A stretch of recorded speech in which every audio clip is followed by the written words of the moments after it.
Pues muy buenos días, amigos de México Libertario y de la Alianza Libertaria de Iberoamérica. Bueno, pues les damos la más cordial bienvenida a una nueva emisión de nuestro proyecto de respuesta rápida libertaria, que trata de analizar, encontrar unas primeras respuestas, pues a hechos relevantes que conmueven la actualidad noticiosa o las redes sociales. Y me parece que uno de los temas más importantes en este momento y que va a tejer mucho de los acontecimientos futuros, pues tiene que ver con lo que ha venido pasando en Venezuela y probablemente pase en Cuba. Todos vimos, bueno, pues el apresamiento del señor Nicolás Maduro y cómo, bueno, pues la alegría inicial se transformó en desconcierto cuando la señora Delcy Rodríguez, una subalterna de él, bueno, pues resultó que fue impuesta por el presidente Donald Trump al frente de Venezuela. Y bueno, pues también se habla mucho de que en Cuba se está buscando una solución más o menos similar, que deje a restos del antiguo régimen para administrar una futura posible transición en Cuba. Y bueno, pues esto nos abre una serie de preguntas, de interrogantes, qué va a suceder en ambos países con transiciones manejadas de este tipo. Y yo recordé que, bueno, pues algunas de las mejores transiciones pues que se han dado, pues fue precisamente la que escenificaron los países del este europeo, los países también bálticos, y toda esta Europa dominada, subyugada durante muchos años, 70 años por la Unión Soviética, y que fueron dejando de manera muy rápida el régimen comunista, autoritario, totalitario y la economía centralizada, y hoy son economías cada vez más modernas, competitivas y que dan un ejemplo de que el comunismo y sus sistemas asociados pueden dejarse atrás. Y para eso, bueno, pues yo me di a la tarea de solicitarle a Fredo Arias King, bueno, su apoyo para que nos ayude a entender cómo puede lograrse una buena transición, cómo se logró esta transición en Europa y qué posibles lecciones puede arrojar para las transiciones posibles en Venezuela y en Cuba. Y Fredo, bueno, pues muy amablemente aceptó, a punto de viajar nuevamente a Europa y se encuentra con nosotros. Fredo, ¿cómo estás? Bien, Víctor, gracias por tenerme en tu programa. Muchas gracias a ti, Fredo, por hacernos el favor de ayudarnos a entender cómo fue posible que las economías que eran comunistas fueran abandonando estos sistemas y se enfilaran a democracias consolidadas y economías de mercado muy exitosas. Y que me parece que, bueno, tú y yo hemos platicado mucho sobre este tema, nos has hecho el favor de estar en varios otros proyectos de México Libertario platicando de este fenómeno. Yo recuerdo el último que tuvimos sobre las transiciones en Polonia y precisamente, bueno, tú decías que el programa económico de Javier Milei en Argentina no se iba a poder desarrollar sin un duro programa económico, que era una cuestión necesaria, impostergable e inevitable. Y me parece que, bueno, pues mucha gente en Venezuela y en Cuba, yo sé que no son tus temas, pero pues de alguna manera has seguido su actualidad, bueno, pues creen que la batuta de Estados Unidos le librarán de estas reformas necesarias y este sufrimiento que todavía va a venir para venezolanos y cubanos. ¿Tú cómo ves en un primer principio que nos puedas ayudar a entender qué sucedió, qué hizo posible que las economías europeas, las naciones anteriormente dominadas por la Unión Soviética tuvieran transiciones tan exitosas y que pueden quizás de alguna manera dar algunas lecciones para Cuba y Venezuela. Pues sí, Víctor, gracias por esa pregunta, porque es lo que he estado yo estudiando casi 40 años sobre estas transiciones de Europa del Este y cómo han transformado sus países, pero también en los últimos años, ya, bueno, cuarto de siglo, yo he estado asesorando a los demócratas cubanos y venezolanos, entonces estoy bastante familiarizado con su situación.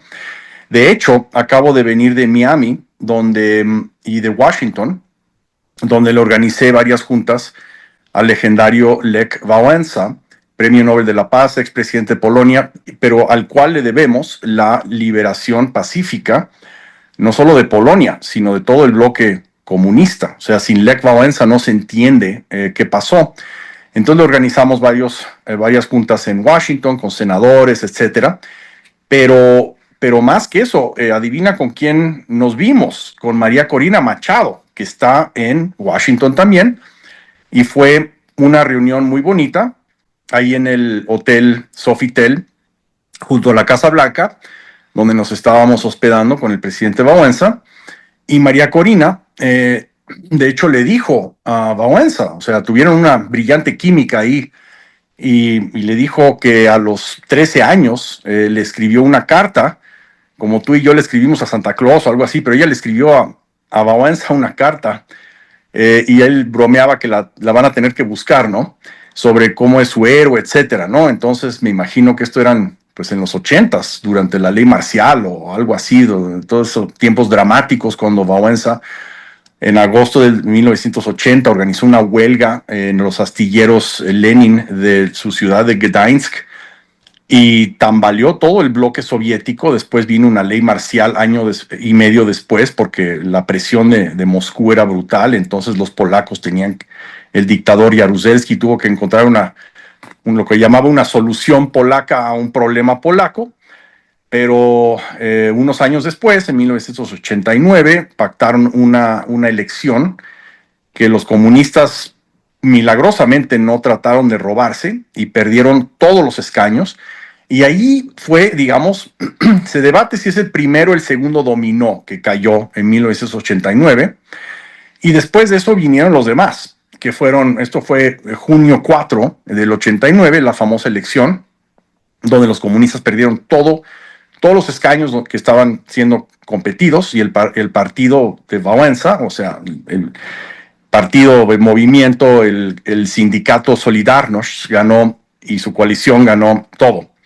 Entonces ahí formaron un gobierno y ¿cómo se llama? Y después vinieron pues Hungría, que fue un golpe de palacio, después vino la famosa caída del muro de Berlín, noviembre 9, después vino Bulgaria un día después, cuando en otro golpe de palacio derrocan al dictador Zhivkov, que había estado ahí más de 30 años como secretario general del Partido Comunista. Y después vino Checoslovaquia, noviembre 17, cuando una manifestación estudiantil le dio un golpe mortal a la dictadura. Y ya por fin, pues tú te acuerdas dramáticamente de la única que fue violenta, que fue Rumania contra Nicolae Ceausescu. Eso fue en diciembre. Y ahí todo el pacto de Varsovia cayó, cayó por decir eso, había todavía 1,5 millones de tropas soviéticas en todo el pacto de Varsovia, pero afortunadamente en el Kremlin pues gobernaba Gorbachev, que era una persona increíblemente iluminada para haber salido de ese partido comunista soviético. Para mí no deja de ser una especie de milagro todo esto, pero bueno, el que todavía está con nosotros, de toda esa generación que incluía a Helmut Kohl, a Margaret Thatcher, Ronald Reagan, el mismo Gorbachev, Václav Havel, etcétera, es Lech Wałęsa. Entonces Lech Wałęsa pues lo llevamos también después de la reunión con María Corina, y yo pues me senté a tomar un café con ella y sus dos brillantes asesores, por cierto. Eso fue cortesía de Tamara Sujú, que es una pieza muy clave en todo esto. Tamara Sujú es una abogado penalista, penalista, la está haciendo de penalista, pero es abogada de derechos humanos, que por decirlo así, rescatamos de Venezuela cuando fuimos en el 2008. De hecho, llevamos a 5 grandes líderes de transición de Europa del Este para hablar con las fuerzas democráticas. Todavía estaba Hugo Chávez en el poder en el 2008 en Caracas, y dejaron entrar a todos menos a Bawenza. O sea, sí se colaron los demás y tuvimos brillantes reuniones y todo con la oposición al régimen de Chávez, de todo tipo, de estudiantes a catedráticos, a izquierda, derecha, ¿me entiendes? Políticos, movimiento cívico, etcétera, candidatos a presidente tipo Leopoldo López, o sea, que anhelaban a la presidencia. Y Bawenza, de hecho, no pudo ir, iba a ir, pero Hugo Chávez lo amenazó en la televisión, así nomás, en una entrevista en la televisión, en una de esas pláticas que tenía Hugo Chávez famosas, dijo, bueno, pues que el señor Wałęsa sepa que no le podemos garantizar su seguridad. Entonces tuvo que cancelar. Pero sí, o sea, Tamara Sujú, nos dimos cuenta, ahí la descubrimos, que era directora de las Damas de Blanco y defendía a los prisioneros políticos como abogado. Entonces, estaba bajo mucha presión, obviamente, ¿no? Y en el 2014 vimos que era imposible que se quedara en Venezuela, porque iba a acabar como una prisionera política en el helicoide o algo así, esa pesadilla del régimen. Entonces, el director del Instituto Kasla, es una pequeña fundación en Praga que ayuda pues a temas precisamente de estos, de democratización y de derechos humanos en Latinoamérica, aplicando las mejores prácticas de lo que se aprendió en las transiciones de Europa del Este, pero no solo las transiciones, sino lo que vino antes, la resistencia a los regímenes aquellos. Entonces, por eso, pues Václav Havel era nuestro padrino ahí en el Instituto Kasla, etcétera, ¿no? Entonces, pues, uno de los grandes de las transiciones checas, checoslovaca y después checa, que se llamaba Jan Ruml, y gracias al fundador del Instituto Kasla, que es un chileno de origen checo llamado Carlos González Schaniel, él es el genio detrás de todo esto, se vertebró con Jan Ruml, que es abogado, por cierto, pero fue prisionero político muchos años, y después se hizo ministro del Interior, y fue, por cierto, el que disolvió la policía política checoslovaca, la STB, después de la revolución del terciopelo, y cuando llegaron al poder pues los anticomunistas checoslovacos. Entonces él tenía ese legado de haber sido senador y todo, era gran parte de nuestro Instituto Kasla, y él le consiguió asilo político a Tamara Sujú en Chequia, y ha estado en Europa desde entonces. O sea, después se mudó a España. Cuando los checos ya por fin le dieron sus papeles, se fue a vivir con sus trillizos, y su hija, que tiene 30 años, pues trabaja con ella también como abogado, y no ha parado de proteger a los venezolanos prisioneros políticos vía el Instituto Kasla, y ella es muy cercana a María Corina Machado, y es por eso que pues pudimos reunir a esos dos grandes héroes de liberaciones y de futuras transiciones en el caso de Venezuela, y ambos obviamente premios Nobel de la Paz en Washington. Después llevamos a Bawenza a Miami, donde se vio pues obviamente con los cubanos. Yo he estado trabajando muy de cerca, cuarto de siglo o más, con lo que se llama el Directorio Democrático Cubano y la Asamblea de la Resistencia Cubana. De hecho, tuvimos una conferencia de prensa en sus instalaciones sobre lo que se viene en Venezuela y Cuba. Ahí estaba pues Tamara Sujú, estaba el nuevo miembro del Instituto Kasla, que es Luis Almagro, que fue, como sabes, secretario general de la OEA, y muy querido por las fuerzas democráticas latinoamericanas, porque fue pues algo inusual que la OEA tuviera un secretario general así de comprometido con los derechos humanos y que llamara a las dictaduras lo que son, lo cual pues Luis Almagro era famoso por eso, y por eso yo he visto estas reuniones con cubanos y venezolanos, etcétera, parientes de los prisioneros políticos, o sea, siempre quieren abrazar a Luis Almagro y agradecerle. Estaba ahí, pues te acuerdas de Guaidó, que fue el presidente en funciones del democrático, digamos en exilio, el presidente legítimo de Venezuela, reconocido por 50 y pico países, etcétera. Estaba una conferencia de prensa muy, muy interesante ahí en Miami, y también Bawenza habló ante un grupo muy fuerte o sea, básicamente todos los grupos principales de cubano y cubanoamericanos, en Miami, incluyendo la Asamblea de la Resistencia, pero hay varios otros y todos firmaron una carta conjunta de lo que, ¿verdad? Y Walesa les prometió que, como siempre bromea Walesa, es muy travieso, entonces siempre anda bromeando y les dijo, miren, mi reumatismo es culpa de ustedes porque yo quería ir a Cuba liberada a descansar y a curarme en el sol y tomar mojitos y eso, pero ustedes no han podido liberar a Cuba, ¿no? Entonces, pero no es tarde, entonces apúrense para que yo pueda ir a Cuba y yo estaré ahí siempre para apoyarles, ¿no? Y Walesa, pues como sabes, hace mancuerna con el famoso profesor Balcerovich, que es el Ludwig Erhard de nuestra era, Balcerovich, que fue el ministro de Finanzas en ese primer gobierno del Pacto de Varsovia, anticomunista, el gran reformador de la terapia de choque, ya hemos hablado de él, y cómo se llama, de hecho, Walesa y él escribieron un libro conjuntamente llamado Wygrać Wolność, que quiere decir ganar la libertad. O sea, uno es el liberador y el otro es el que transformó irreconociblemente la economía de Polonia. O sea, para darte un punto de referencia, cuando Polonia se colapsó el comunismo, tenían el mismo per cápita de aquella época. Imagínate, en 89-90 tenían el mismo per cápita que el Irán de aquella época. Irán, o sea, hoy tienen el mismo per cápita de poder adquisitivo de Japón. Nada más para darte una idea. Quintuplicaron su economía. Ese es el gran problema de nosotros en México, es que no tenemos un Balcerovich, no tenemos gente que piense como un Balcerovich, pero los venezolanos y los cubanos, y ya para contestar tu pregunta más directamente, Víctor, yo estoy muy optimista. De hecho, en la conferencia de prensa y en la Asamblea de la Resistencia Cubana, que básicamente es un paraguas, es la coordinadora de unas 40 y pico grupos cubanos y en la isla, tanto como en Miami y en España, que abogan por la liberación de Cuba y pues que regrese Cuba a ser un país normal, ¿verdad? Democrático, un hermano latinoamericano y no lo que es ahora, que es un cáncer, ¿no? Entonces, yo lo que dije ahí en la conferencia de prensa de la Asamblea de la Resistencia es que a mí no me preocupa Cuba, no me preocupa nada. Los cubanos saben exactamente lo que quieren hacer, están unidos, tienen consenso en lo básico. Obviamente hay cosas en las que van a discrepar, eso es natural. Somos pues fuerzas democráticas todos y vamos a discrepar.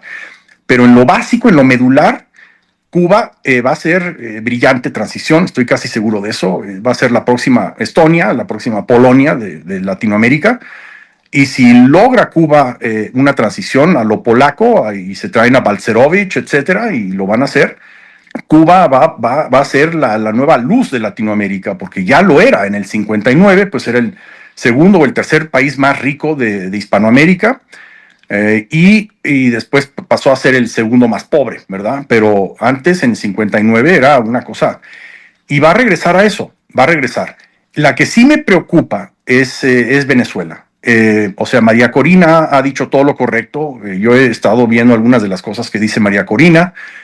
Y, por ejemplo, no quiere una transición a la rusa, por ejemplo, ¿no? O sea, cada vez que le hacen una pregunta a María Corina sobre lo que quiere para Venezuela, si uno quita pues lo que tiene que decir un político liberador, que es pues todos somos hermanos y vamos a hacer y vamos a tornar, pero cuando ya llega a lo medular, yo noto ahí que ella entiende lo que se debe de hacer en una transición para que Venezuela no sea otro fracaso tipo Rusia, o regrese a un Carlos Andrés Pérez y después otro Hugo Chávez, etcétera. Espero que tengan la sensatez de, primero que nada, que acumule suficiente poder María Corina para poder pasar estas reformas radicales y que no se dejen corromper por el petróleo, porque una cosa que yo he notado de los venezolanos, muchos de ellos que conocimos, a toda la élite antichavista en el 2008-2009, cuando el Instituto Casla y varios líderes de Europa Central legendarios fuimos a esas misiones en Venezuela, es que muchos de los líderes políticos, la retórica de ellos es, bueno, Chávez no supo administrar el petróleo, yo sí lo voy a saber administrar. Entonces es de que, bueno, yo te voy a dar, te voy a dar, te voy a dar. Y el petróleo ahora lo vamos a controlar gente normal y te voy a dar, ¿me entiendes, no? Eso es lo menos sano que puedes tener en Venezuela, unas élites políticas que digan, yo voy a ser otro Carlos Andrés Pérez y yo con el petróleo te voy a dar. O sea, si no salen de esa mentalidad, entonces van a tener graves problemas. El petróleo los va a condenar una vez más a ser un país pues miserable, ¿no? O por lo menos ser otro México, donde tú te acuerdas de en los 70s cuando descubrieron ese yacimiento en Tabasco, enorme, y ahí es donde empezó el fin de México con Luis Echeverría, porque se les fue a la cabeza de que el petróleo va a resolver los problemas, arriba y adelante, México va a ser un país desarrollado gracias al petróleo, y pasó exactamente lo contrario. El petróleo es una maldición. La idea de que el dinero fácil, etcétera, lo único que hace es consolidar una élite parasitaria, nada más para decirte una cifra. Venezuela, que ha derrochado algo así como 2 millones de millones, o sea, billones en castellano, trillion en inglés, es una barbaridad, es el tamaño de muchas economías del mundo enteras. Venezuela hoy tiene una economía más pequeña que Guatemala. O sea, cuando en México pensamos en Guatemala, pensamos en un pequeño país ahí pobrecito, miserable, violento, etcétera. Pues Guatemala es el paraíso comparado con Venezuela, y no solo per cápita, o sea, tiene una economía más grande que Venezuela. Nigeria era más rica, los nigerianos vivían mejor. En los 60, antes de que se descubrieran el petróleo, los grandes yacimientos de petróleo, que hoy. En un país débil institucionalmente, el petróleo es la muerte.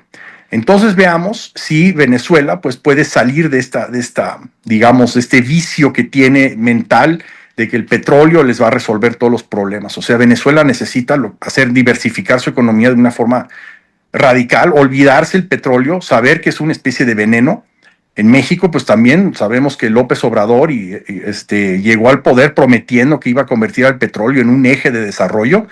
O sea, a los 70s, o sea, como que aprendimos la lección en México tarde y después desaprendimos esa lección y ahora pues ve, Pemex, el monopolio petrolero, para los que no lo saben fuera de México, Pemex es el monopolio petrolero estatal, está pues quebrado básicamente, y lo más probable es que quiebre al Estado mexicano en alguna de estas, ¿verdad? Algunos de estos futuros cercanos. Entonces, en resumen, Víctor, a mí no me preocupa Cuba. Cuba se va a liberar. Venezuela también se va a liberar. Podemos entrar a eso en las próximas ¿verdad? Minutos, etcétera. Pero me preocupa Venezuela no por María Corina, pero por otros políticos que van a presionar para que el petróleo sea el eje de desarrollo de Venezuela. Como que espero que hayan aprendido la lección de que bajo Carlos Andrés Pérez, bajo Hugo Chávez, bajo Nicolás Maduro, que el petróleo solamente retrasa el desarrollo. Muchas gracias por esta explicación tan amplia y tan rica, estimado Fredo. Yo tengo una cuestión que quisiera plantear, y es básicamente la siguiente. Tú y yo hemos platicado mucho en el pasado sobre que las transiciones, entre más tabula rasa realicen, es muchísimo más fácil poder iniciar un proceso de democratización y de que sea sostenible en el tiempo. Es la experiencia de Europa Oriental, que, bueno, se deshizo de los elementos del antiguo régimen, cosa que no hicieron los rusos, y eso explica mucho de la situación rusa y su contraste con Europa Oriental. Y sin embargo vemos, al menos en Venezuela, que el reciclamiento de personajes del antiguo régimen ahí está, y me parece que va a ser una transición administrada junto con ellos, que ellos van a encontrar o están encontrando una forma de acomodo, de acuerdo para continuar allí.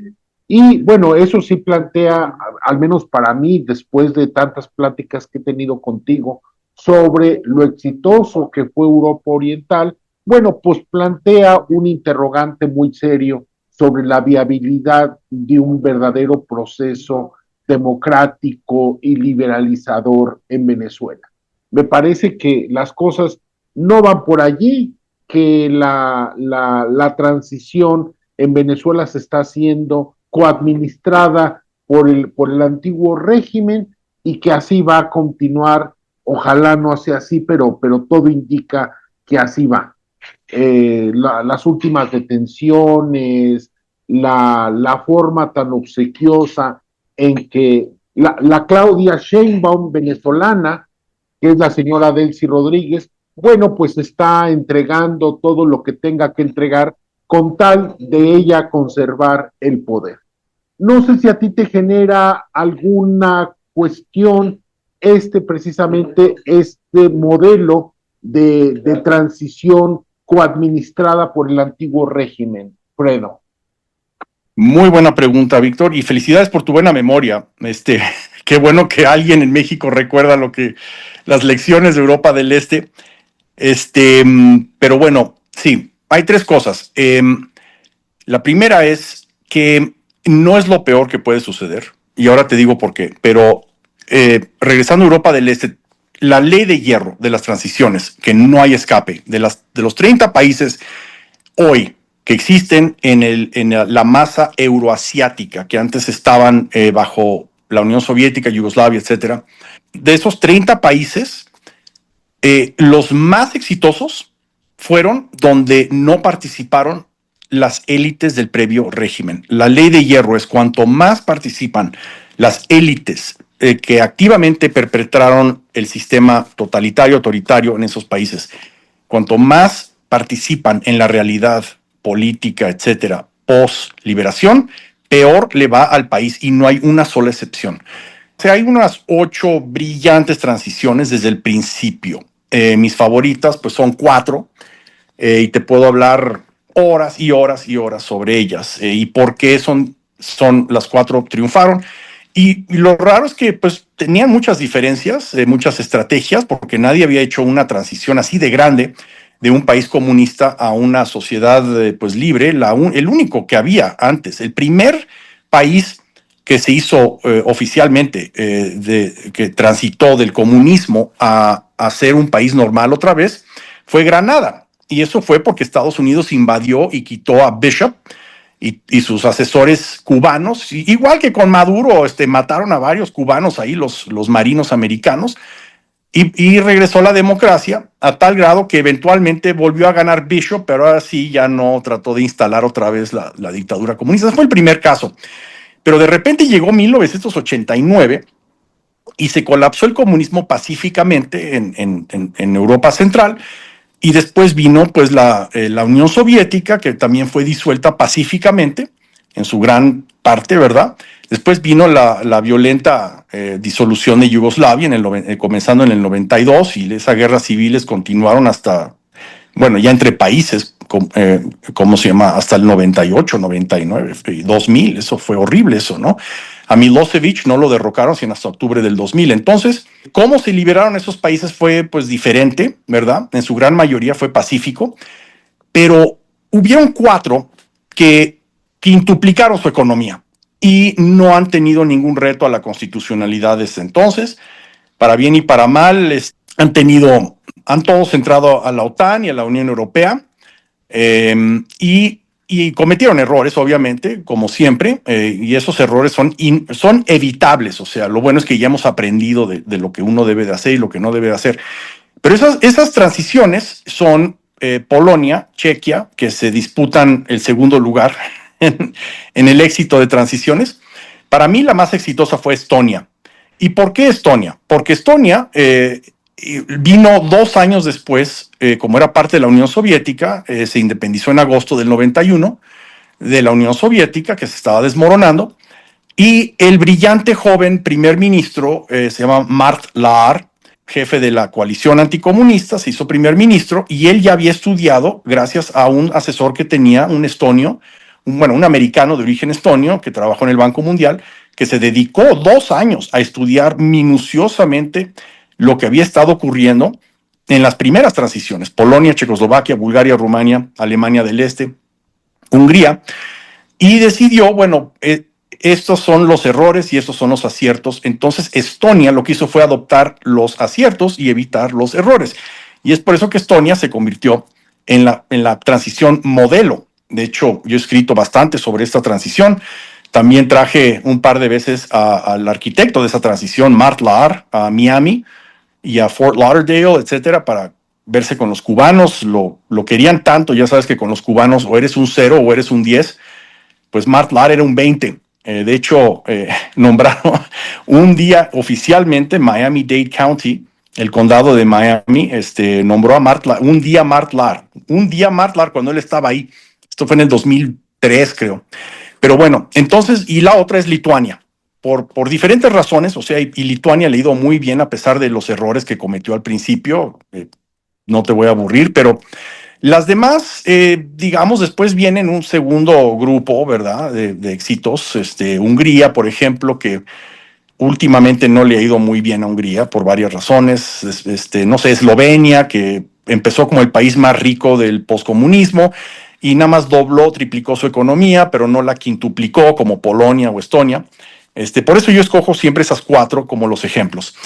Al último lugar, obvio, está países como Tayikistán, que es el más pobre y siempre lo fue en la Unión Soviética y sigue siendo el país postsoviético más pobre, etcétera, y el mismo dictador que se llama Emomali Rahmon. En medio están, pues, digamos, los fracasos tipo Rusia, tipo, pues, Belarus, tipo.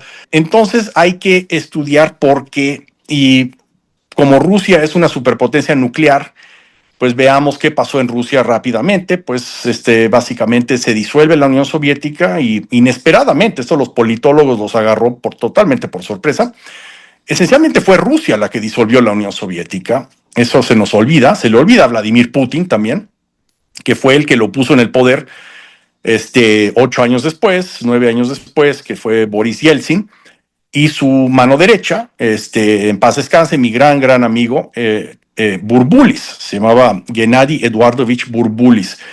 De hecho, lo traje a México un par de veces, a él y a su familia. Entonces era el número 2 de la política rusa. Y ellos son los que se presentaron en esa famosa reunión del 8 de diciembre en Belarus, del 91, y propusieron disolver la Unión Soviética. Y eso fue después de que tuvieron pláticas con el líder de Ucrania llamado Leonid Kravchuk.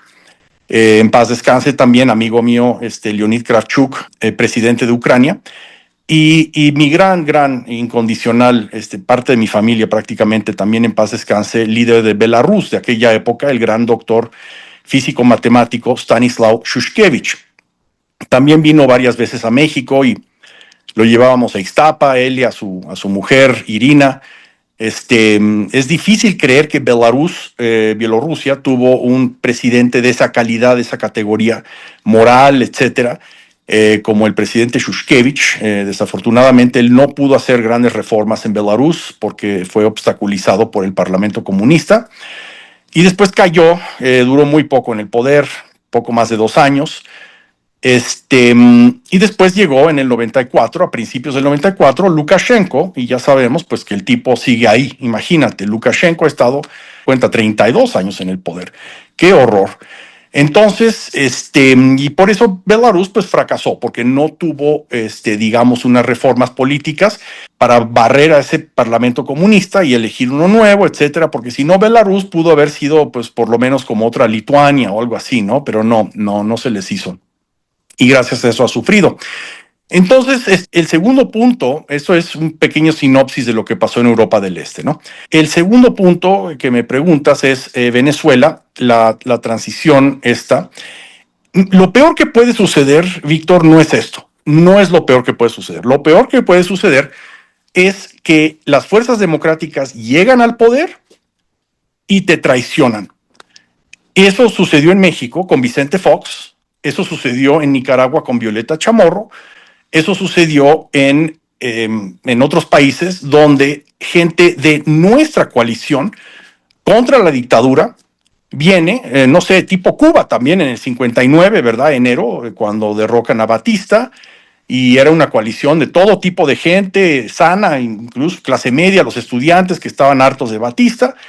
Pero esa coalición fue secuestrada por los hermanos Castro y empezaron a matar y a purgar a todos sus enemigos dentro de la coalición, incluyendo tipos como Uber Matos Y Uber Matos fue el que le dijo a Castro, oye, nosotros no peleamos contra Batista para imponer otra dictadura. Pasó no sé cuántas décadas en la cárcel y lo torturaban. Yo llegué a conocer a Uber Matos en Miami. Para mí me sorprenden muchos de estos cubanos que estuvieron en cárceles. Acabo de estar con José Daniel Ferrer, el famosísimo disidente cubano. Ahora en Miami tuvimos el panel en la Universidad de Miami Internacional, el FIU, con Bawenza, con Ferrer y con Almagro y con el asesor de María Corina, un brillante panel ahí.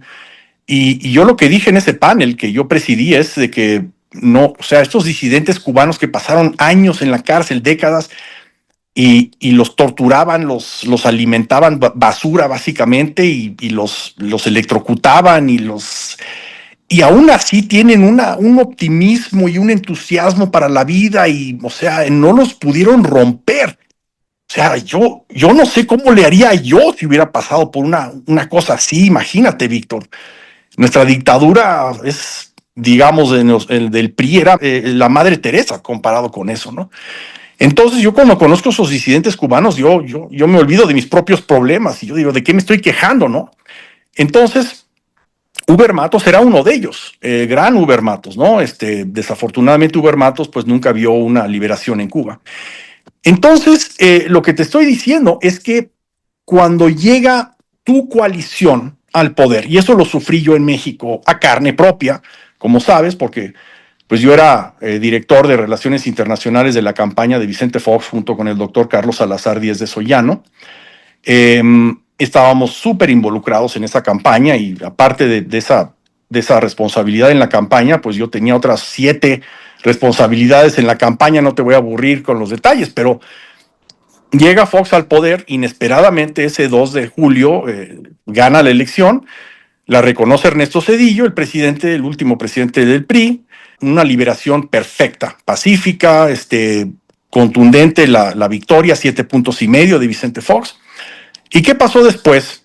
Puso a Alejandro Gertz Manero como director de las policías federales, puso a un tal Durazo como jefe de la oficina presidencial a cargo de básicamente poner a toda su gentuza en cada recoveco del gobierno federal. O sea, casi no había gente normal, panistas, etcétera, o jefes de empresas. O sea, México es una superpotencia industrial engranada con la principal economía del mundo, súper competitivos, esas empresas mexicanas, y no reclutaron de ahí.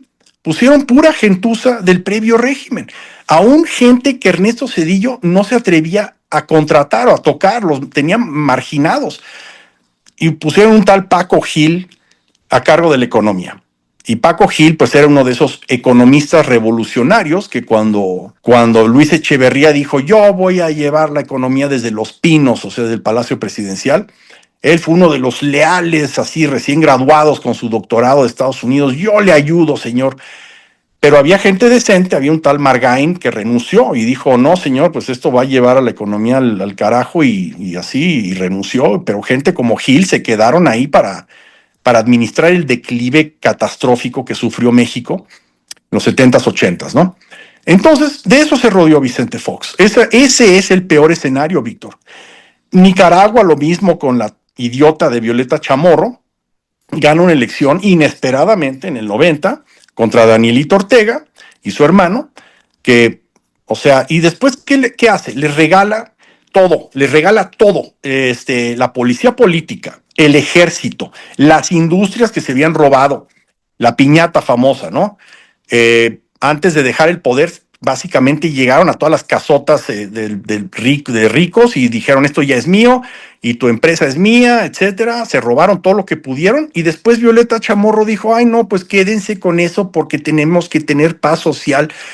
Víctor, eso es absolutamente lo peor. Entonces, para mí, lo que los americanos están tratando de evitar en Venezuela es otro Irak, porque desafortunadamente no se te olvide que el desastre de Irak, donde ahí está el Tesoro americano, perdió 3 trillones, billones en castellano, 3 millones de dólares, y una guerra que no acababa, y una guerrilla, ¿cómo se llama? El Estado Islámico y el califato y esto, y se colapsó Irak por los errores del imbécil de George W. Bush. Entonces, ¿qué hizo Bush, hijo?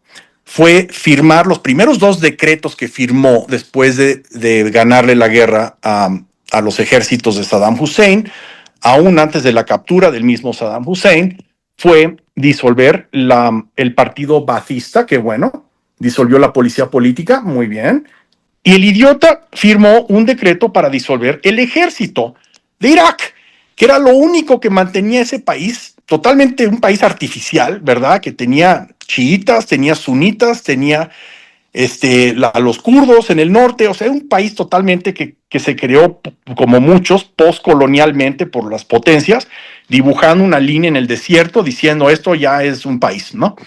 Venezuela no es eso. Entonces, para mí están siendo demasiado cautelosos, porque en Estados Unidos, pues, digamos, el trauma que se quedó, no solo en el cuerpo diplomático de seguridad nacional, pero principalmente en el Partido Republicano, es que Irak, el error catastrófico de George Bush fue disolver el ejército. Ni siquiera le consultó a su aliado Tony Blair, el primer ministro británico. Cuando oyó que Bush había firmado un decreto para disolver al ejército, dijo, no, eso es lo peor que puede suceder. Ni siquiera hicieron eso en Alemania post-nazi, o sea, cuando los aliados ocuparon Alemania, pues básicamente, obviamente, enjuiciaron a los peores generales y principalmente a las estructuras políticas, los jefes de la SS, de la Gestapo, del partido nazi. Muchos de ellos, después de unos meses de un juicio en Nuremberg, los colgaron. Qué bueno.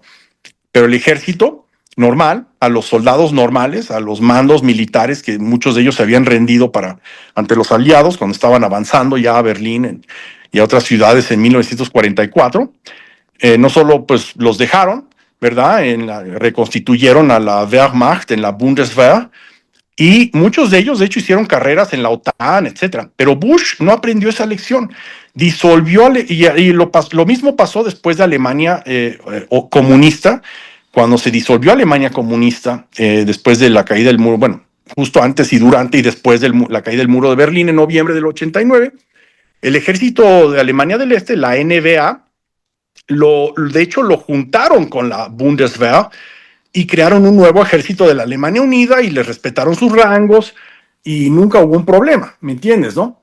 Entonces Bush se le olvidó eso, o era demasiado estúpido, o tenía lo rodeaba gente estúpida, tipo Condoleezza Rice, que le sugirió disolver el ejército. Él firmó un decreto sin consultar con Tony Blair y con otros que sabían la historia mucho mejor, y eso causó un colapso total y que Estados Unidos no pudo administrar y por fin pues tuvo que salirse de ahí muy mal. Murieron muchos soldados americanos, ni hablar de muchísimos civiles iraquíes.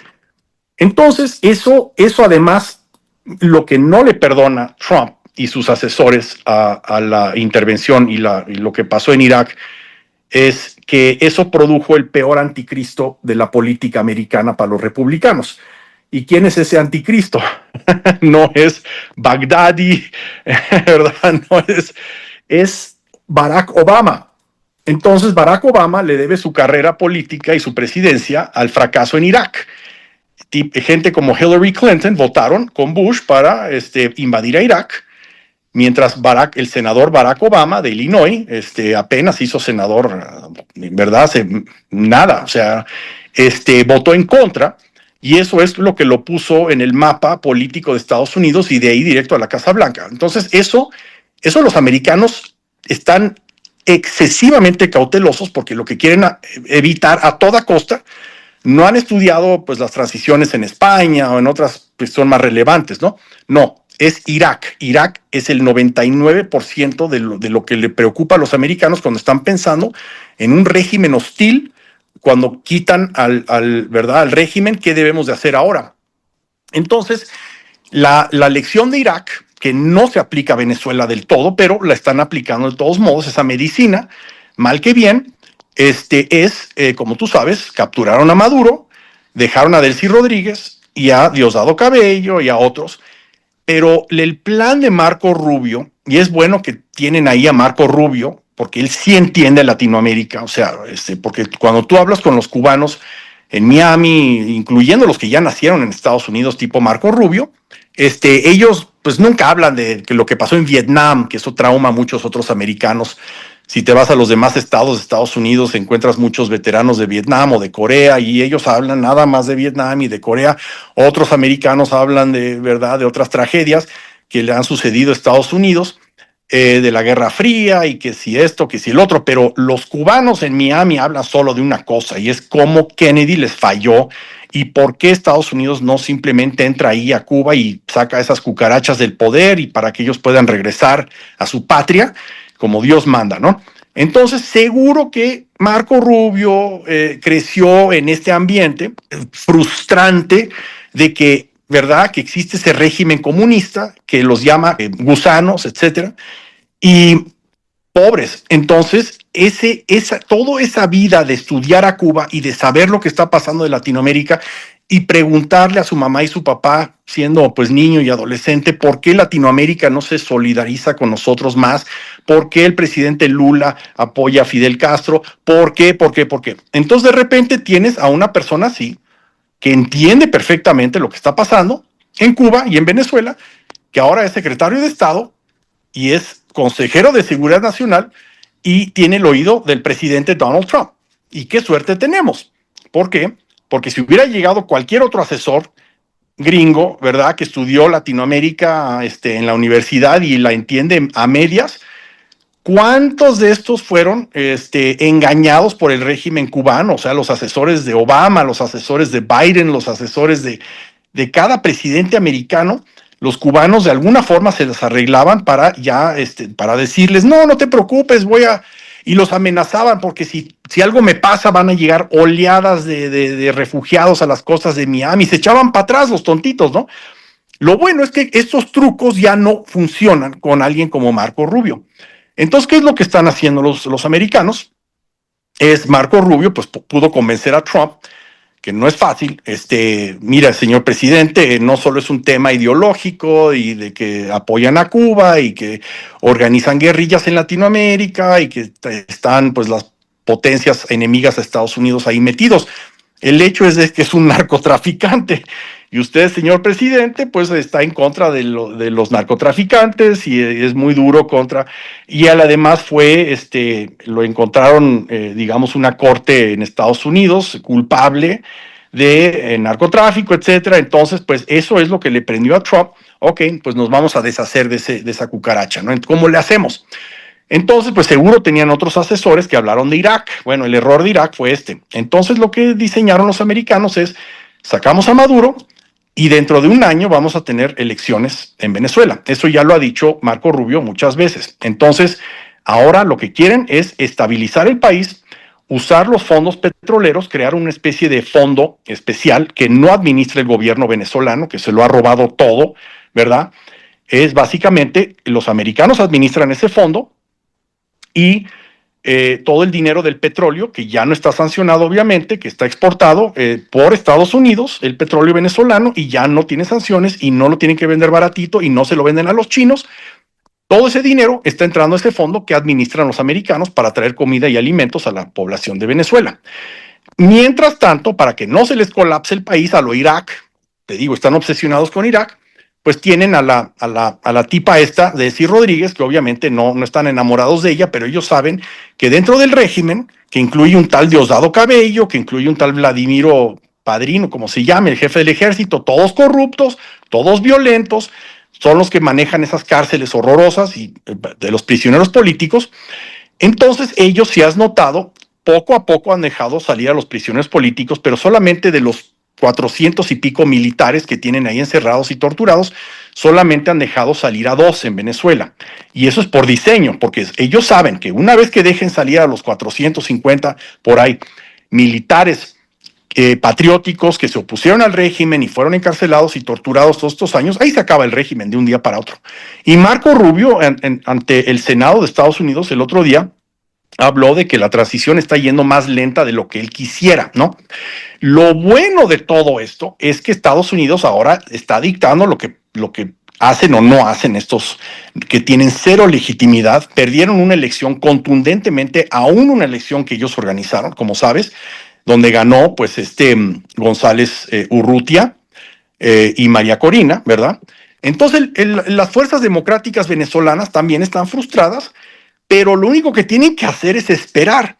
Y lo bueno es que ahí tienen su ejército nuevo, no como Violeta Chamorro, que dejó el ejército en manos de los hermanos Ortega. Y eso era enteramente predecible, que iban a regresar, el régimen iba a regresar dentro de poco.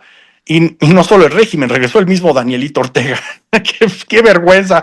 Pero en Venezuela no va a suceder eso. Entonces Venezuela, aunque los americanos lo hagan todo mal, no van a poder evitar que Venezuela tarde o temprano regrese la constitucionalidad, que hay una elección, que va a ganar María Corina y va a ganar González Urrutia como su vicepresidente, porque es un bonachón. De hecho, yo tuve el placer de conocerlo en Madrid hace unos meses, creo que en julio. Estuvimos con Felipe González. O sea, todo el mundo va a presionar para que regrese la constitucionalidad de Venezuela después de esta etapa de estabilización. Una vez que los americanos se den cuenta que Venezuela no se va a colapsar y que al contrario, mantener a Delcy Rodríguez en ese cargo va a ser más negativo que positivo. Los americanos son los primeros en decir, bueno, ya, aquí vamos a organizar una elección controlada, donde el régimen puede lanzarse su partido, el PSUV, Partido Socialista Unificador Venezolano, que va a perder contundentemente y va a ser como Polonia. De hecho, por eso Wałęsa habló, bueno, bastante no, porque mucha gente no sabe lo que pasó en la historia, pero una que otra pregunta le hicieron. A ver, esa transición pactada, donde participó el régimen en Polonia, el mismo Jaruzelski, el general Jaruzelski, que hizo el autogolpe en diciembre del 89, encarceló a Wałęsa y después aplastó varias protestas espontáneas de solidaridad en varias ciudades polacas, las aplastó y murieron varios trabajadores. Y Wałęsa estuvo en la cárcel más de un año y después lo soltaron y ¿cómo se llama? Y lo trataron de corromper y le dijeron, ¿cómo se llama? Que por qué no se hace el jefe del sindicato oficialista comunista, y dijo que no. Adelántate al año 89 y los comunistas están sentados en una mesa redonda enorme llamada en el Palacio de Magdalenka. Entonces el proceso es como los pactos de la Moncloa en España, similares, para liberar al país. Y una vez que, digamos, se libera el país, ¿qué va a hacer en la transición? Porque no es lo mismo una liberación que una transición y una consolidación. Son tres etapas muy diferentes. Pero la liberación, de hecho, pactaron que, porque no sabían cómo iba a reaccionar Moscú si de repente barrían con el comunismo al 100%. Entonces los polacos, nada tontos, lo que hicieron fue los portafolios de economía, entre otros, relaciones internacionales, etcétera, primer ministro, todos bajo Solidarność, después de esa elección del 4 de junio, pero el presidente se mantuvo como el dictador militar comunista llamado Wojciech Jaruzelski y el jefe de la policía política, el general Czesław Kiszczak. Eso fue un compromiso que los polacos pensaron que era inevitable para que Moscú no reaccionara de forma violenta, porque nadie sabía cómo iba a reaccionar Moscú. Checoslovaquia, afortunadamente, no tuvo que hacer eso. Havel y su coalición se llevaron todo, absolutamente todo, y se hizo presidente Václav Havel. Él puso a su gobierno, puso a Jan Ruml, que ya te platiqué, como el ministro del Interior, que disolvió la policía política. Ahí disolvieron el régimen totalmente, ¿no? En Checoslovaquia, en Chequia más bien. La parte eslovaca, pues los eslovacos pues, tenían otras ideas y por eso se separaron después.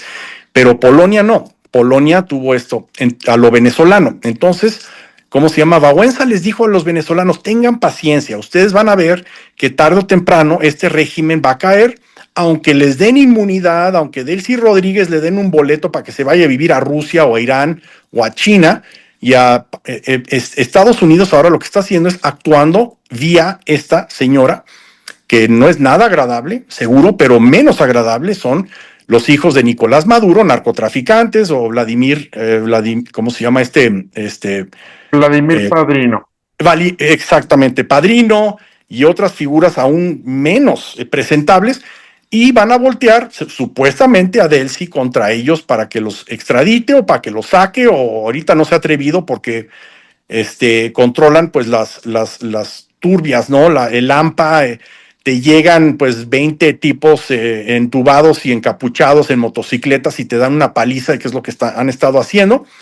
Entonces, o sea, va a ser tarde o temprano, porque la idea era que si permitían y quitaban a Maduro y ponían a González Urrutia, que es el presidente legítimo de Venezuela, en el poder, él hubiera perdido el control y Venezuela se hubiera colapsado como Irak.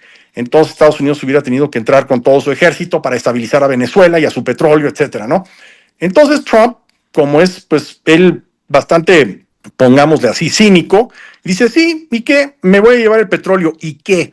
Y a mí me importa un carajo la democracia, etcétera, pero si Marco Rubio sigue en el poder y no lo quitan a favor de Richard Grenell, que era además amigo de Nicolás Maduro. Richard Grenell quería dejar a Nicolás Maduro con tal de que prometiera no causar más problemas, o sea, a lo Biden, a lo Obama. Afortunadamente ahí pusieron a Marco Rubio, con tal de que se quede Marco Rubio en esas posiciones de poder. Yo creo que Venezuela dentro de 12 meses va a tener a María Corina como presidenta de Venezuela.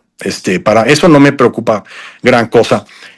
Cuba va a ser muy interesante, porque como te dije, Cuba está lista para una transición brillante y los cubanos han estudiado estas transiciones décadas a detalle, y si Cuba se colapsa en unas semanas, porque ya ese régimen está en las últimas, ya no tienen petróleo, por fin Estados Unidos decidió, y por primera vez desde Kennedy, Estados Unidos, la política hacia Cuba está prohibidísimo hablar de cambio de régimen, lo cual fue un gran error, un gran pecado en mi opinión. Pero Trump, como todo le vale y como todo lo hace así a la trompa talera y como quiere reinventar todo y todo lo voltea de cabeza, una de las pocas cosas buenas que han salido de eso es que él es el primer presidente desde Kennedy en Estados Unidos que habla abiertamente de cambio de régimen en Cuba. ¿Y qué? Que me grite Lula, que me grite Petro, que me grite Sheinbaum, a mí me importa un carajo, ¿no? Entonces, él bloqueó la isla como debió de haberlo hecho ya desde tiempos del mismo Kennedy, o desde Reagan, por lo menos, desde Nixon. O sea, debieron de haber bloqueado eso para que colapse el régimen y así regresar a Cuba. O sea, yo creo que no tenían idea que eso iba a durar tanto tiempo, ¿no? Ese es el problema. Y además le habían hecho una promesa a la Unión Soviética, Khrushchev, Kennedy, de que si retiraba los misiles, que por poco estalla una guerra nuclear entre ambas superpotencias, por culpa de Cuba y por culpa de Fidel, que no iban a intervenir en Cuba. Y Estados Unidos mantuvo su palabra. Entonces, Cuba fue libre de exportar terrorismo, de exportar, pues ya sabes, ¿no? Entonces, por fin Estados Unidos decidió ya acabar con ese régimen y va a acabar con ese régimen. O sea, me sorprendería muchísimo si ese régimen dura más de 3 meses ahora, ¿no? O sea, va a durar 3 semanas. Y entonces, pues están platicando, eso lo sé, porque, ¿cómo se llama? Yo conozco a gente cercana a la Casa Blanca que maneja Latinoamérica, y de hecho ya décadas han estado hablando con varios generales y otras figuras potenciales que pudieran reemplazar a Canel y a Raúl Castro, etcétera. Y alguna de ellas va a quedar tipo Delcy Rodríguez, ¿verdad? Van a hacer una especie de golpe de palacio. Y esa persona va a administrar Cuba y va a saquear, pues, a los peores generales leales al viejo régimen, y van a tener elecciones y las va a ganar, pues, la oposición, y va a ser presidente, pues, no sé, alguien como José Daniel Ferrer o un Orlando Gutiérrez Boronat, que es el líder de uno de las principales figuras, yo diría la principal figura del exilio, de la diáspora cubana en Florida. Antes era Carlos Alberto Montaner, gran amigo mío, en paz descanse, gran intelectual, escribió muchos libros, incluyendo uno de mis favoritos, que es El Manual del Perfecto Idiota Latinoamericano. Él entendía perfectamente la mentalidad de Latinoamérica, ¿no?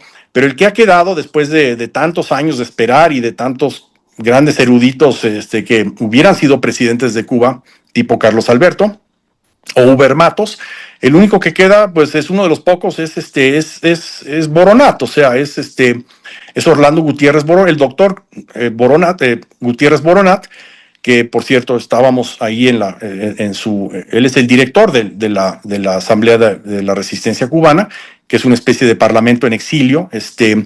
Entonces veremos quién queda de presidente, pero a mí no me cabe duda que Cuba será una democracia exitosa y por fin, pues, podrá iluminar a Latinoamérica otra vez, pero no a las fuerzas destructivas, patológicas, psicópatas de Latinoamérica.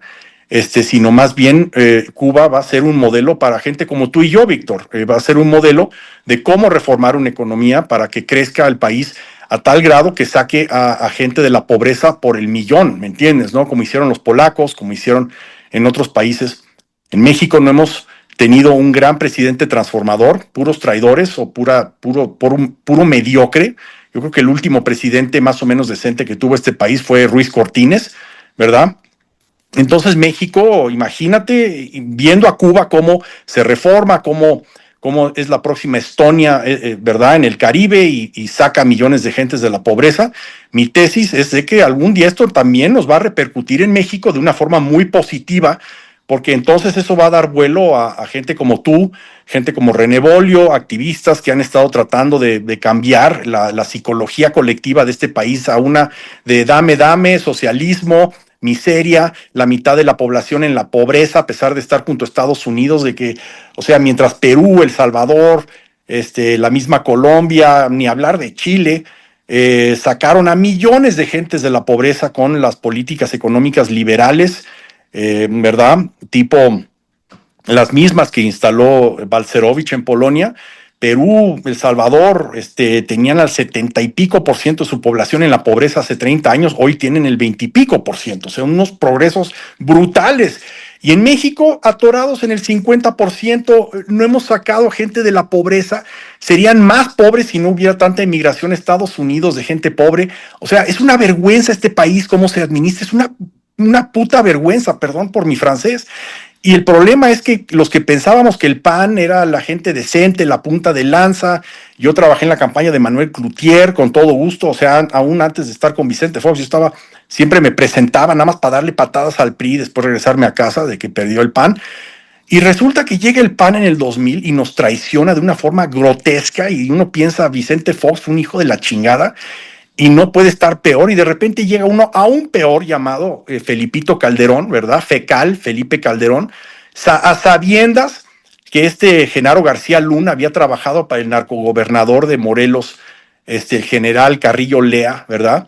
Y lo pone a cargo de su principal política de su sexenio, que es la lucha contra el narcotráfico, contra los cárteles, y pone un tipo asociado con los cárteles, y él lo sabía desde un principio, el hijo de su chingada madre. ¿Cuántos mexicanos murieron por culpa de ese imbécil traidor fecal Felipito Calderón? ¿Me entiendes, no? El PAN es una fábrica de traidores. O sea, yo el otro día hablé en el foro ese de Eduardo Verástegui, y lo que dije, que antes se llamaba el CIPAC México, y lo que dije es, urge fundar un nuevo partido en México liberal, ¿verdad? Clásico, liberal, que acabe con el previo régimen. Y ese viejo régimen, adivina qué, incluye al Partido Acción Nacional.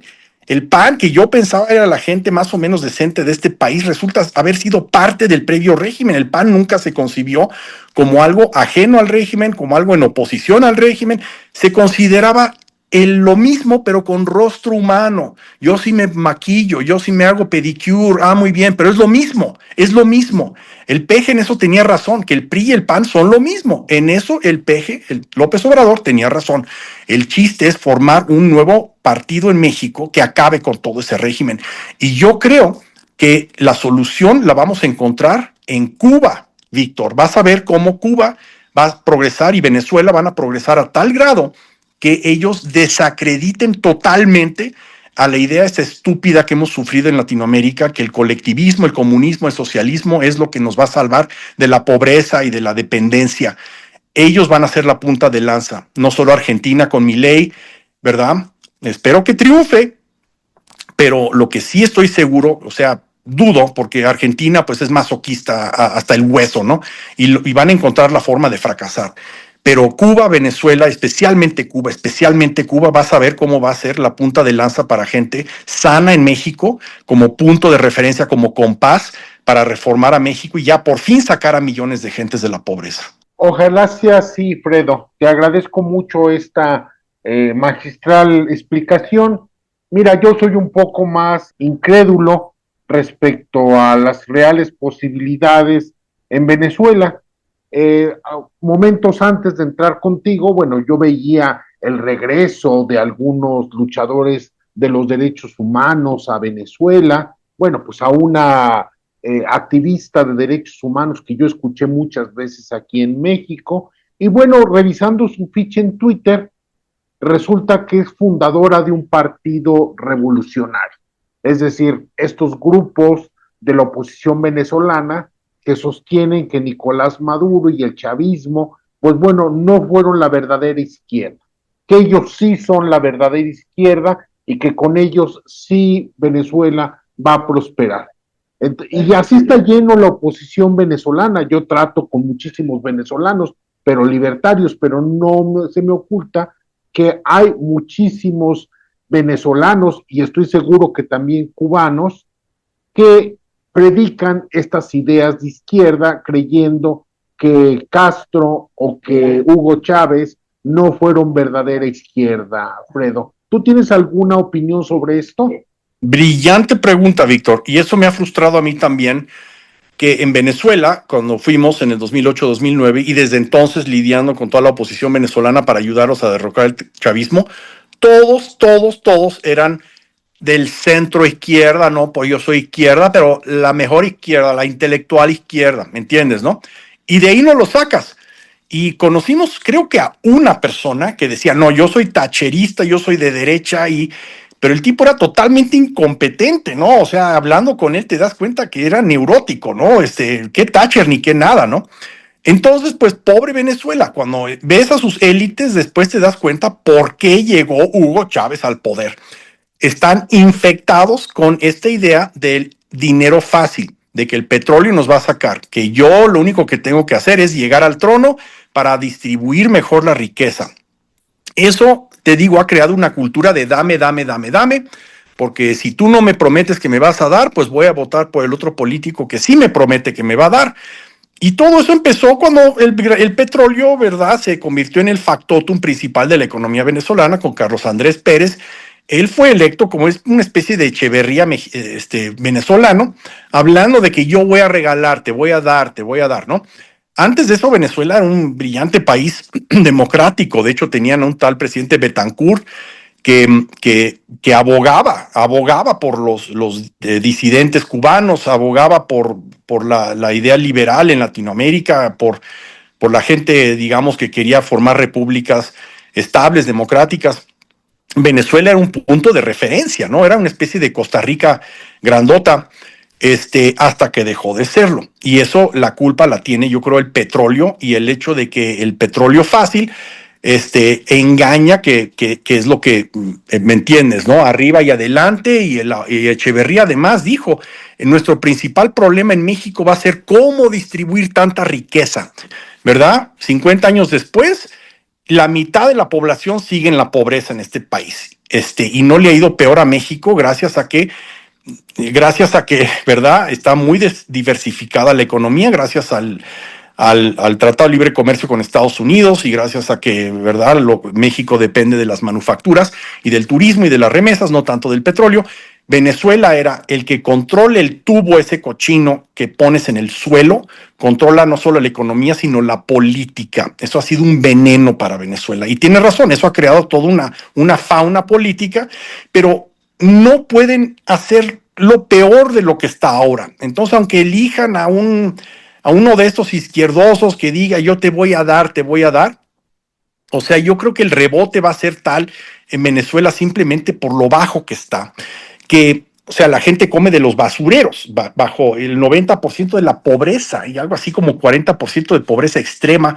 O sea, no va a tener opción más que hacer ciertas reformas, aunque sean mal, aunque sea todo a medias, aunque sea o sea, Venezuela va a mejorar, no me cabe duda, aunque lo hagan todo mal.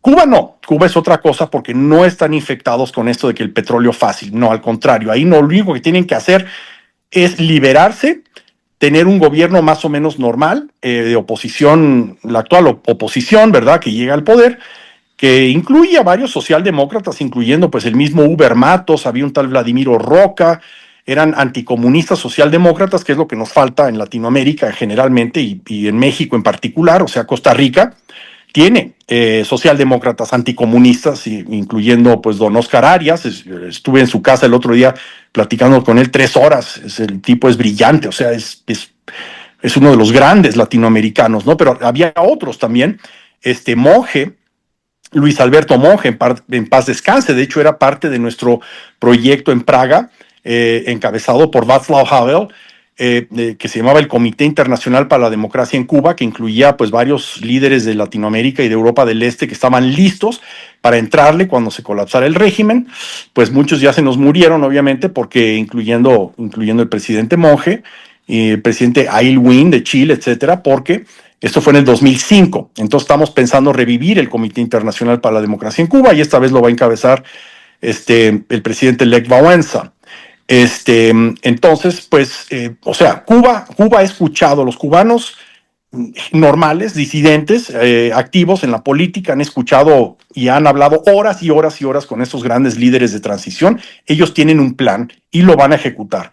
Cuba lo único que tiene que hacer es abrir la válvula y van a entrar grandes capitales de Estados Unidos, o sea, no solo controlados por los cubanos ahí, verdad que todos han sido súper exitosos en Estados Unidos y han acumulado grandes capitales, han llegado a la cima de las empresas, de la política, etcétera. Pues en Coca-Cola, tú te acuerdas que tenían Goizueta, Roberto Goizueta, que algo así como creció a Coca-Cola 1000% bajo su mandato. Nadie había creado en Estados Unidos más valor en una empresa pública de las Fortune 500, de las principales 500 empresas flotadas en la bolsa americana, que Jack Welch de General Electric y Roberto Goizueta en su época, ¿no? Ya ha habido otros desde entonces, obviamente, ¿no? Pero en su época, o sea, los cubanos son brillantes, entonces, y son muy trabajadores y muy entrones y muy emprendedores y toman riesgos. No me cabe ninguna duda que muchos de ellos van a regresar a invertir en Cuba, van a traer grandes capitales de Nueva York y de Miami y de todo Estados Unidos con ellos y van a crear pues una industria turística brutalmente eficiente y nos van a quitar turismo a México, pero bueno, y Cuba va a crecer al 10% al año como Corea del Sur lo hizo en su momento, ¿no? Eso no me cabe ninguna duda. Venezuela tiene razón. Venezuela está infectada de esta idea de que lo único que tengo que hacer es quejarme y me dan en la boquita, ¿no? Pobre Venezuela, pobre Venezuela.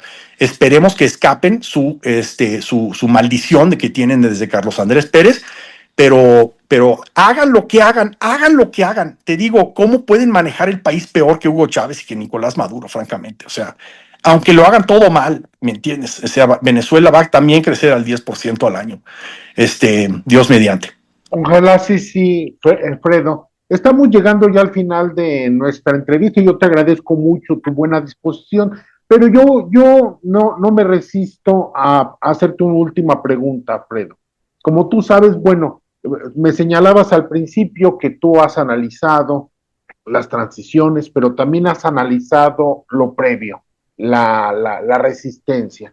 Y como tú sabes, bueno, en México estamos a punto de llegar a una nueva reforma electoral que para muchos consideran va a ser el clavo, precisamente, el clavo fundacional de una dictadura tipo chavista o castrista, con el cierre de todos los espacios democráticos y la perpetuación de la actual camarilla en el poder. Desde tu experiencia, ¿qué se debe de hacer en México para tratar de evitar este escenario y que obviamente no se está haciendo por una inexistente oposición, Fredo? Totalmente.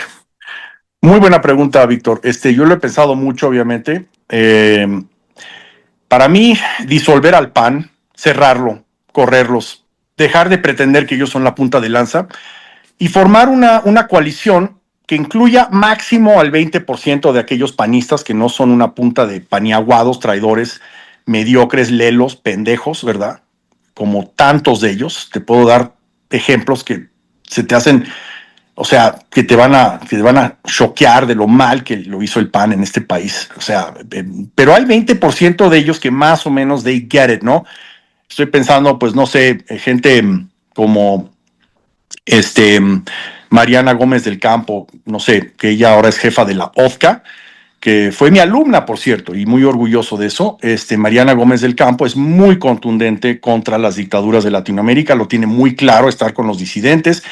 Yo la comparo con el idiota de Luis Felipe Bravo Mena, que fue el presidente, el director, como se llama, el del PAN, durante Fox, y después, donde tratar de convencerlo de reunirse con Oswaldo Payá Sardiñas, que era el principal opositor cubano de aquella época, el principal disidente, jefe del proyecto Varela, que fue un movimiento pacífico para constitucionalmente cambiar al régimen de Cuba, hacerlo democrático, y después fue asesinado por el régimen. Cuando lo trajimos a México, bueno, trajeron a México René Bolio, Cristian Castaño, entre otras gentes que entonces estaban en el PAN, convencer a Luis Felipito Bravo Mena, que de Bravo no tenía un pelo, de verse y tener solidaridad abierta con Oswaldo Payá Sardiñas. Él decía, no, ¿cómo? Porque yo la llevo muy bien con la embajada cubana, yo no quiero problemas. Eso es lo que contestó el animal ese, ¿me entiendes, no? Y así es como gobernaron a México. Y sí, tuvo una conferencia de prensa con el pobre de Oswaldo Payá, mientras Luis Felipito pues hablaba de los problemas domésticos, que nada que ver con Cuba, empezó a hablar de que, dijo unas palabras, no, pues usted me recuerda a la historia del PAN cuando estábamos en oposición, y hablemos ahora sobre la reforma, quién sabe qué, eléctrica, ¿me entiendes, no? O sea, y el pobre de Oswaldo ahí sentado como... Entonces, hacer que el PAN sea, no le pidas peras al olmo, disolver al PAN no vale para nada, reformar la oposición en México. Y una vez que reformes la oposición en México y lo tengan súper claro lo que quieren hacer con el poder, o sea, ser otro Matt Lahr, ser otro Václav Havel, ser otro Lech Wałęsa, ser otro Javier Milei, ser otro... ¿Me entiendes, no? Ser otro Patricio Aylwin, lo que hizo en Chile, etcétera. Aunque ese es un mal ejemplo, porque él heredó una economía muy sana y simplemente lo que tuvo que hacer es continuarla de la economía de Pinochet, ¿no? Pero otros casos donde heredaron una economía desastrosa, una política desastrosa postdictatorial, y sabían cómo lo iban a reformar. En México no existe una oposición así, Víctor. Entonces tenemos que empezar por eso, limpiar nuestra propia casa, disolver al PAN y poner ahí a alguien ¿verdad? Con algo de decencia y de valor que sepa. Ese es el primer paso. Y una vez que hagas eso, entonces ya por fin sabes que vas a tener un gallo de pelea que por lo menos va a pelear y no correr por toda la, ¿verdad? Escapándose.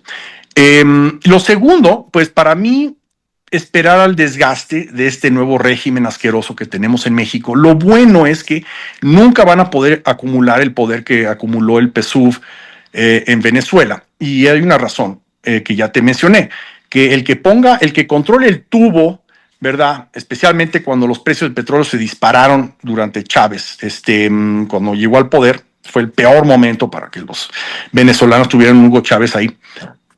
Perdón, porque con todo ese dinero del petróleo, pues empezó a financiar, pues ya sabes, ¿no? A Cuba y a todos los problemas en Latinoamérica y a la economía de Venezuela, que estuvo flotando ahí con todos esos trillones, y aunque se robaron la mayor parte, aún así flotaba Venezuela, increíblemente. En México no tenemos esa maldición. O sea, el que controla el tubo en México, pues controla el 10% de la economía, que es el petróleo y los hidrocarburos.